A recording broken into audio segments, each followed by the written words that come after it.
एक घना जंगल था जहां सभी जानवर अपनी अपनी मेहनत से रहते थे। कोई फल इकट्ठा करता, कोई शिकार करता, कोई घोंसला बनाता। लेकिन इस जंगल में एक ऐसा जानवर था जो किसी भी काम के नाम पर भाग जाता। वो था भालू भीमो। भीमो दिन भर पेड़ के नीचे लेटा रहता, नींद करता और जीवन को खेल समझता। जंगल के जानवर अक्सर उससे कहते, भीमो, कुछ काम भी कर लिया करो, नहीं तो एक दिन मुश्किल में पड़ जाओगे। लेकिन भीमो हमेशा हंसकर कहता, अरे, जिंदगी है मजे करने के लिए, काम करने के लिए नहीं। भीमो की एक बुरी आदत थी, जैसे भी हो बिना मेहनत किए खाना मिल जाए। कभी वो मधुमक्खियों का छत्ता तोड़ने चढ़ता, लेकिन आधे रास्ते में आलस आ जाता और वापस जमीन पर आ जाता। कभी आम के पेड़ की तरफ जाता, लेकिन चढ़ने की मेहनत देखकर लौट आता। फिर दूसरों से मांगकर अपना पेट भरता। जंगल में सभी जानवर उससे परेशान हो चुके थे, लेकिन वे उसे दोस्त मानकर समझाते रहते। एक दिन जंगल में बड़ी खुशी की खबर फैली। नदी के दूसरी तरफ बहुत सारे मीठे फल लगे थे। पहुंचना थोड़ा मुश्किल था, लेकिन मेहनत करने वाला हर जानवर वहां पहुंच गया। भीमो भी फल खाना चाहता था, लेकिन नदी पार करने का पुल टूटा हुआ था। बाकी जानवरों ने लकड़ियों का अस्थाई पुल बनाया, मेहनत की और सब पहुंच गए। भीमो ने सोचा, इतनी मेहनत क्यों करूं, कुछ आराम से रास्ता ढूंढता हूं। वह नदी किनारे आराम करता रहा।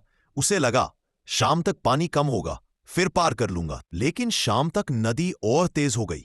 बाकी जानवर फल खा चुके थे, लेकिन भीमो खाली पेट बैठा था। उसी समय जंगल में एक चालाक लोमड़ी आई, जो आलसी जानवरों को देखकर उन्हें फंसाने का काम करती थी।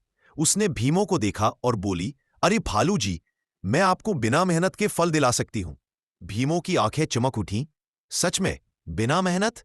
लोमड़ी बोली, हाँ, बस मेरे साथ ये जंगल का छोटा रास्ता पकड़ो। भीमो ने बिना सोचे समझे उसके पीछे जाना शुरू किया। रास्ता घना और अंधेरा था, लेकिन भीमो को लगा फल मिल जाएंगे, बस थोड़ी देर की बात है। कुछ दूर जाकर लोमड़ी बोली, यहां इंतजार करो, मैं अभी फल लाती हूं।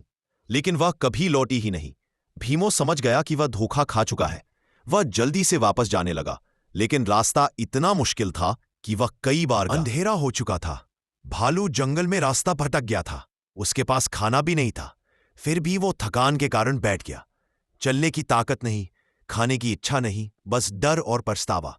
काश थोड़ी मेहनत कर लेता, काश पुल बनाने में साथ देता, काश बाकी जानवरों के साथ फल लेने गया होता। उसी वक्त झाड़ियों के पास दो जंगली भेड़िए आ गए। भीमो कमजोर था, भूखा था और घायल भी। भागने की कोशिश करता रहा, लेकिन आलस से पड़ी हुई कमजोर आदतों ने उसकी जान को खतरे में डाल दिया। अच्छा हुआ कि जंगल में गश्त कर रहा हाथी वहां पहुंच गया और उसने भेड़ियों को भगा दिया, नहीं तो भीमो की जान चली जाती। अगली सुबह भीमो को जानवरों ने जंगल के बीच लाकर भोजन दिया, दवा लगाई और कहा, देख भीमो, हम सब मेहनत करते हैं इसलिए जी रहे हैं। अति आलस से हमेशा विनाश लाता है। भीमो की आंखों में आंसू आ गए। उसने सबको धन्यवाद कहा और वादा किया, अब से मैं कभी आलस नहीं करूंगा, मेहनत करूंगा, अपने लिए भी और जंगल के लिए भी। उस दिन के बाद भीमो बदल गया। वो नदी पर नए पुल के काम में सबसे आगे रहा, फल इकट्ठा करने में मेहनत करने लगा और धी